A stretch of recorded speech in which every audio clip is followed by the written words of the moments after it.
नमस्कार मित्रांनो. तर हा आहे पनवेल म्युनिसिपल कॉर्पोरेशनचा रिझल्ट. तर हा रिसेंट लागलेला रिझल्ट आहे. पनवेल महानगर सरळ सेवा पनवेल महानगरपालिका सरळ सेवा पदभरती 2023 चीच रिक्रुटमेंट आहे. ग्रुप सीची आहे आणि इलेक्ट्रिकलची आहे. तर इथे उमेदवारांचे जे नाव आहे, ते मी काढून टाकले आहे.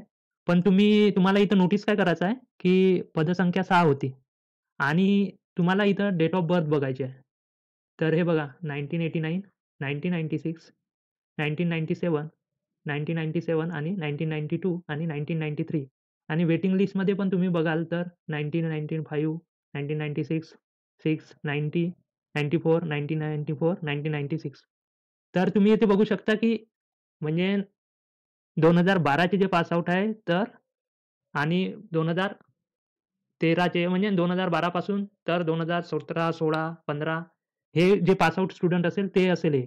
आणि यामध्ये कसं राहते, की म्हणजे यांचेच सिलेक्शन इथे झालेलं आहे. म्हणजे जे एजनी मोठी आहे त्यांचंच इथे सिलेक्शन झालेलं आहे. आणि जर तुम्ही आता रिसेंटली पास आउट असाल, तर तुम्ही इथे कुठे स्टँड करता ते डिपेंड करेल. म्हणजे तुम्हाला याच्याहून हे लक्षात घ्यायचं आहे, की तुम्हाला खूप जास्त अभ्यास करावा लागेल. असं नाही आहे, की तुम्ही मागून येणार आणि पुढे चालले जाणार. इथं हे स्टुडंट आणखी पण स्ट्रगल करत आहे. तर तुम्ही इथे बघू शकता 1989 वाले पण स्टुडंट आहे आणि बाकी पण आहे 1990 आहे, 1996 पण आहे. तर हे सर्व स्टुडंट म्हणजे हे एक्झाम देत आहे हे तर पहिली एक गोष्ट झाली. आणखी एक लक्षात घेण्यासारखी गोष्ट अशी आहे, की गव्हर्नमेंट एक्झाम. म्हणजे जर गव्हर्नमेंट एक्झाममध्ये एवढं काही नाही असतं, तर कशाला हे स्टुडंट एवढ्या आधीचे पास आउट असून पण हे एक्झाम देत होते. तर ही ग्रुप सी पोस्ट असून पण स्टुडंट हे एक्झाम देत आहे. म्हणजे गव्हर्नमेंट एक्झाममध्ये काही ना काही तर असेलच. तर तुम्ही ते चूज केलं आहे, तर म्हणजे चांगलीच गोष्ट आहे. म्हणजे तुम्ही आधीच चूज करून घेतलं आहे, की तुम्हाला याच्यामध्ये जायचं आहे ज्याच्यात डिमांड आहे. तर गव्हर्नमेंट जॉबची डिमांड आहे. आधी पण होती, आता पण आहे आणि म्हणजे खूप आधीचे स्टुडंट पण हे एक्झाम प्रिपेअर करत आहे. तर तुम्ही आधीच हा स्टँड घेतला आहे, पण तुम्ही असं रँडमली आणि कशाही प्रकारे जर तुमची स्टडी करणार, तर मे बी मग तुम्ही याच स्टुडंटमध्ये जमा होऊन जाणार. म्हणजे तेच की खूप आधी पास आउट झाले, पण अजून काही जॉब आहे नाही किंवा मग आता जॉबच्या सर्चमध्ये आहे आणि किंवा गव्हर्नमेंट जॉब करू इच्छितात. तर तुम्हाला लवकरात लवकर हे समजून घ्यायचं आहे, की गव्हर्नमेंट जॉबला अजून काही डिमांड आहे आणि खूप आधीपासूनचे स्टुडंट प्रिपेअर करत आहेत तुमच्यासोबतच. तर त्यांना नॉलेज पण जास्त आहे. म्हणजे त्यांनी थोडं-थोडं पण केलं असेल, तर एवढ्या साऱ्या वर्षात तर काही ना काही अभ्यास होणारच किंवा मग त्यांना म्हणजे नॉलेज आलं आहे, ते तुमच्यापेक्षा मोठे आहे, तर त्यांना गोष्टी पण लवकर समजतात. तर जर तुम्ही आता रिसेंटली पास आउट असेल, तर नक्कीच आपली चॅनल मेंबरशिप तुम्ही जॉइन करू शकता. महाट्रान्सको येई, Mahadiscom JE, SSC JE, Mahadiscom येईसाठी आणि जर तुम्हाला वन टू वन मेंटरशिप पाहिजे नसेल, तर तुम्ही वन टू वन मेंटरशिप पण घेऊ शकता. दोघांची प्राईस वेगवेगळी आहे.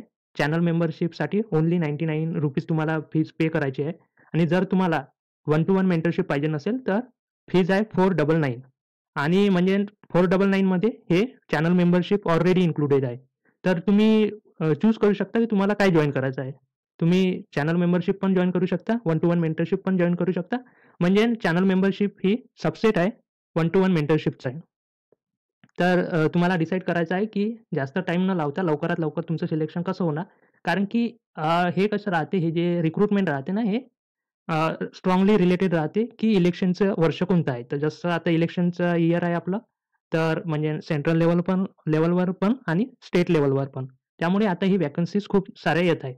तर मग आता जर ह्या ज्या व्हॅकन्सीज आहे, यामध्ये जर तुमचं सिलेक्शन नाही झालं, तर मग नेक्स्ट इलेक्शनमध्येच होणार. तर त्यामुळेच हा एवढा सारा तुम्हाला इथं डिफरन्स दिसत आहे डेट ऑफ बर्थचा. म्हणजे खूप आधीचे पास आउट स्टुडंट का बरं दिसत आहे? कारण की या रिक्रुटमेंट अशा मासमध्ये इलेक्शनच्या वर्षालाच येतात. तर मग जसं त्यांनी 1-2 इलेक्शनचे जे वर्ष आहेत तसे वेस्ट झाले. त्यामुळेच मग आता ते म्हणजे एवढ्या आधीचे पास आउट आहे जे आता हे एक्झाम क्रॅक करत आहे. तर हे लक्षात घेऊन तुम्ही आपला चॅनल मेंबरशिप आणि one two one mentorship join करू शकता. महाट्रान्सको येई, महाडिस्कॉम येई जेईई आणि एस-एस-सी जेईईसाठी.